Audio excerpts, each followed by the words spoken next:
ആ ഒന്നല്ല, നിന്റെ ഉമ്മക്കറിയാൻ പറ്റും ഈ കൽബെന്ന് വെച്ച എന്താണെന്ന്.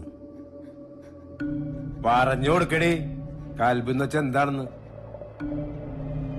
നീ അവളെ നോക്കണ്ട സൗദ, നിന്റെ പഴയ എക്സ്പീരിയൻസ് വെച്ച് നീ പറഞ്ഞു. കൽബെന്ന് വെച്ച എന്താന്ന് പറഞ്ഞോട്. ഞാനല്ലേ ചെയ്തത്, എന്നെ അടിക്കപ്പാ. ഞാൻ മാറില്ലപ്പാ.